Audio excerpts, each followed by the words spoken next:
আজকে আমরা শিখব শব্দ থেকে বাক্য। So let's go everyone. আমে অর্থ হচ্ছে ক্যান্ডি। একটি উদাহরণ বাক্য তৈরি করব এখন। আমে দোজো, অনুগ্রহ করে ক্যান্ডিটি নিন। অন্য কেউ যখন আপনাকে ক্যান্ডিটা দিবে, তো আপনি নেওয়ার পর তখন তাকে বলবেন আহ দোমো, ধন্যবাদ করে এটি। একটি উদাহরণ বাক্য তৈরি করব এখন। করে অতসি মাস্তায়ো, এটি ফেলে দিয়েছ।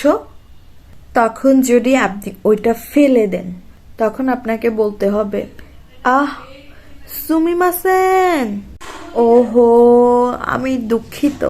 পুরেজেন্তো, উপহার। একটি উদাহরণ বাক্য তৈরি করব এখন। করে পুরেজেন্তো, এটি হলো উপহার। অন্য কেউ যখন আপনাকে উপহারটা দিবে, তখন আপনাকে ওই উপহারটা নেওয়ার পর বলতে হবে ওয়া দোমো আরিগাতো।